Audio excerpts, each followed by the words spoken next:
자, 이번에는 초등학교 1학년 수학 공부법에 대한 설명을 해드리도록 하겠습니다. 초등학교 1학년은 사실 배울 게 별로 없어요. 그죠? 수학이라는 게 별로 없죠. 여기, 원래 이제 초등학교 1학년 교과서가, 어떻게 만들어졌냐면, 아이들이 수학이라는 것을 처음 접한다고 가정을 하고 교과서가 집필이 되었어요. 그러니까 1부터 1, 1개, 2개, 3개, 4개, 5개, 1부터 5까지의 수, 그 다음에 뭐 9까지의 수, 그 다음에 뭐 딱 그 9까지의 수를 가지고 덧셈하기, 뺄셈하기, 뭐 받아올림을 해서 뭐 두 자릿수 만들기, 뭐 이런 식으로, 그러니까 덧셈을 해서 이렇게 만들기, 뭐 이런 식의 이제 내용들이 구성이 되어 있는 거죠. 그래서 초등학교 1학년 수학은 내용적으로는 크게 배울 게 없어요. 그래서 학생들이 유치원 때 이미 다 배웠던 거예요. 그래서 초등학교 1학년 학생들은 수학이 쉽다, 수학이 재밌다 라는 표현을 많이 씁니다.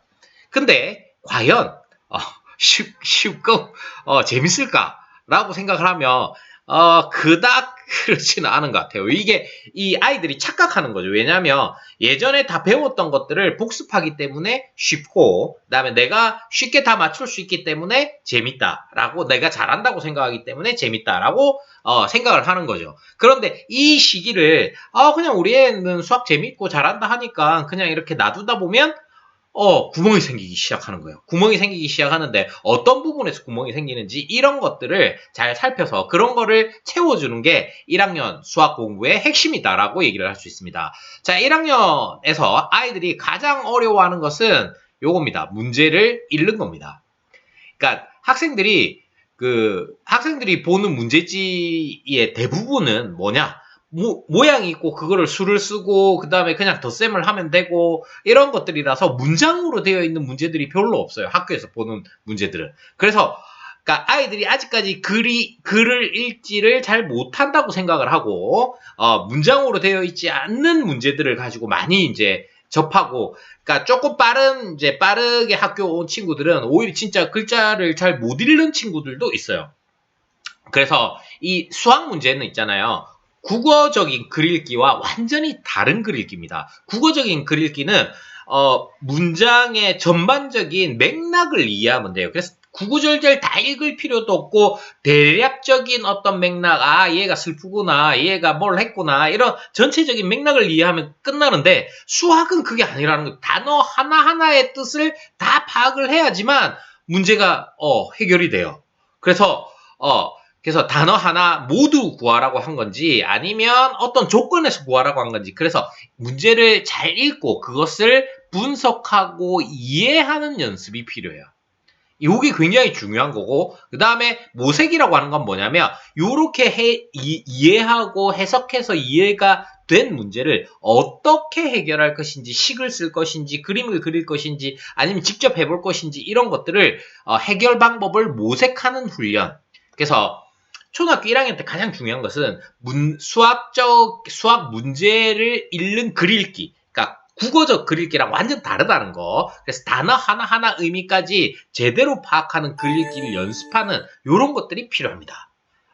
굉장히 중요한 부분이죠. 그 다음에 두 번째는 10의 보수를 외워줘야 돼요. 이거 10의 보수를 엄청나게 많이 해요. 그러니까 그 문제지에서도 많이 나오고, 그런데 애들이 계속 하니까 이제 지겹잖아요. 근데 그러면 이런 것들을 좀 쉽게 다르게 좀 재밌게 할 수 있는 방법은 뭘까라고 본다면, 예를 들어서 바둑알을 10개 가지고 홀짝 게임을 하는 거예요. 짤락짤락 해가지고 탁 이렇게 보여줘요.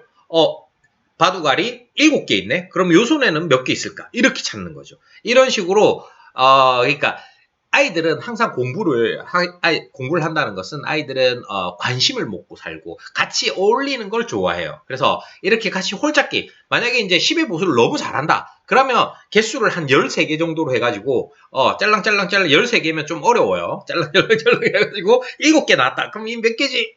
그러면, 이 받아내림이 있는 이제 덧셈 뺄셈까지도 연습을 하게 되는 거죠. 그래서 이런 10의 보수와 관련해서는 이제 완벽하게 외워줘야 된다. 이게 왜 중요하냐면, 예를 들어서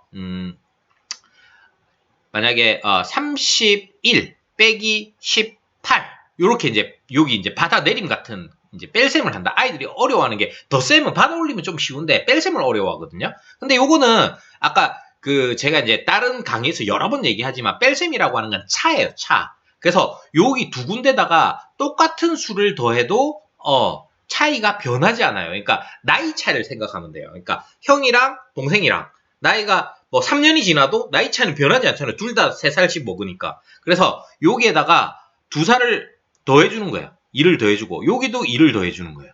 그러면 어떻게 됩니까? 33 빼기 20 이렇게 돼버리는 거예요. 그럼 요 2를 어디에서 찾지? 10의 보수에서 찾는 거예요. 왜? 18이라고 하는 건 2가 더 있으면 20이 되는 수야 라는 걸 이해를 하는 거죠. 10의 보수에서. 그래서 요게 이제 이제 세 자릿수 받아내림 이런 것도 가능해지는 거예요. 그러면 뭐 예를 들어서 412 빼기 197 그러면 여기 3만 있으면 200이 되잖아요. 그러면 415 빼기 200으로 바꾸어낼 수 있다는 거예요. 이 문제 자체를. 그래서 이런 방식으로 그 뺄셈에 대한 이해를 하기 위해서도 이 10의 보수라는 것이 반드시 필요하다. 이해되시죠, 이거? 그래서 10의 보수에 대해서는 아이들이 완벽하게 외울 수 있도록 이렇게 해주셔야지 좀 더 편안하게 받아 올림과 받아 내림을 할 수 있다. 받아 올리면 또 다른 개념이에요. 예를 들어서 17 더하기 28 이렇게 한다. 그러면 요거는 덧셈이기 때문에 어떻게 하다 그러니까 아이들 더 받아 올리면 좀 편안하게 하기 때문에 제가 따로 얘기는 하지 않았지만 이번에는 반대예요. 그러니까 뺄셈은 아까 뭐 23에서 빼기 19를 한다. 그러면은 똑같은 수를 더해서 이제 이 뒤에 빼는 수를 0, 10이나 20이나 이렇게 만드는 건데 요거는 한쪽에서 빼서 한쪽으로 주는 거예요. 그래서 요거는 15로 만들고 2를 줘가지고 얘를 30으로 만들고 이것도 10의 보수에 해당되는 거죠. 그래서 요런 활용법을 이용을 한다면 받아 올림이 있는 덧셈과 받아 내림 이런 것들을 얼마든지 쉽게 처리를 해낼 수 있다. 요렇게 제가 설명을 할 수 있겠습니다. 그 다음에 수하고 숫자를 좀 정확하게 구분을 지어야 되는데 요거는 얘기가 좀 길어요. 뭐 말하자면 숫자는 재료예요. 재료가 몇 개밖에 없냐면 10개밖에 없어요. 뭐 어디서 0, 1, 2 땡땡땡 해서 9까지 요렇게 10개밖에 없고 수는 요런 걸 가지고 만든 거예요. 그래서 얘는 무한히 많은 개수의 수가 존재를 하는 거죠. 그러면 뭐 우리가 가장 쉽게는 뭐 27 하면은 요거는 수가 한 개고 숫자는 2하고 7 두 개를 사용해서 숫자는 두 개고 요 정도는 알고 있어요. 그런데 7 이렇게 쓰면 이게 수예요, 숫자예요. 이러면 헷갈리기 시작하는 거예요.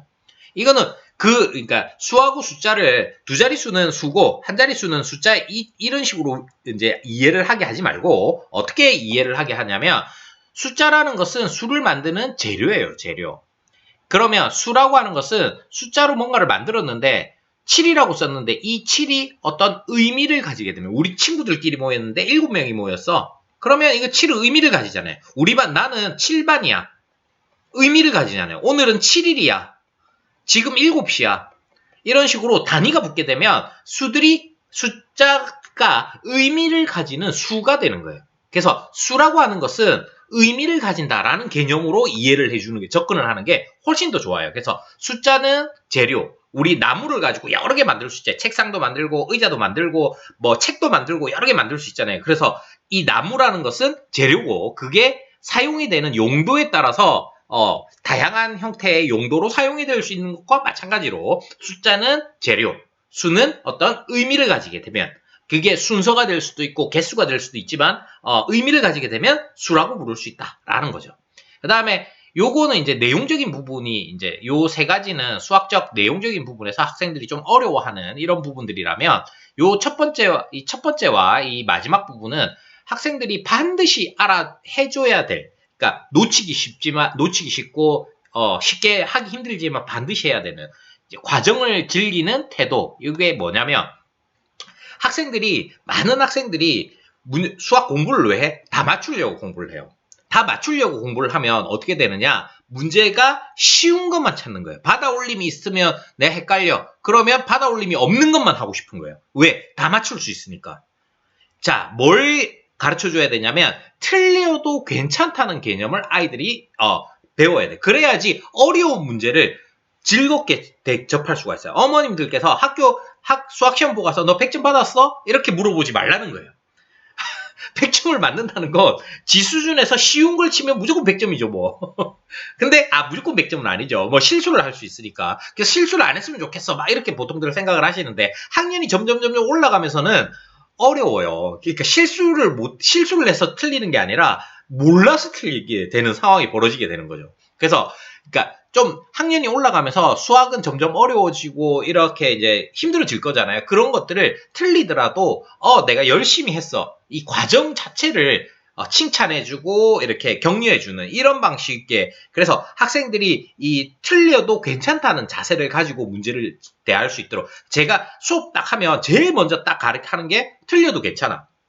틀리면 애들 가리고 막 숨기고 난리 납니다. 그렇게 안 하도록 어머님들께서 조금 관리를 해주시면 초등학교 1학년 수학은 충분하다. 그러니까 내용적으로 많이 할 게 없기 때문에 이런 태도를 제대로, 그러니까 그 과정 자체를 즐기고 어려운 내용들을 두려워하지 않고 즐겁게 틀릴 수 있는 요런 거를 배우게 해주시고, 그 다음에 문장을 제대로 읽게 해주시고, 그 다음에 내용적인 부분은 10의 보수를 완벽하게, 그거 문제 풀기가 아이들 너무 짜증난다 그러면 옆에 앉아서 바둑돌 게임이라도 좀 같이 해주시면 하루에 뭐 한 10번만 해줘도 그 문제집 뭐 한두 페이지 푼 것보다 훨씬 더 많이 할 수 있어요. 그래서 이거 한 5분, 10분만 애들하고 같이 이렇게 바둑돌 이거 몇 개 있지? 여기는 몇 개 있을까? 이런 것만 좀 해주셔도 금방 할 수 있고요. 받아 올림, 받아 내리면 개념을 이해하는 게 필요하니까 제 강의를 들으시면 계속 그런 내용들이 나오기 때문에 쉽게 받아들일 수 있습니다. 자, 요 1학년 수학 공부법은 여기까지 하고요. 2학년, 3학년은 조금 시리즈를 나눠서 할게요. 그러니까 내용이 좀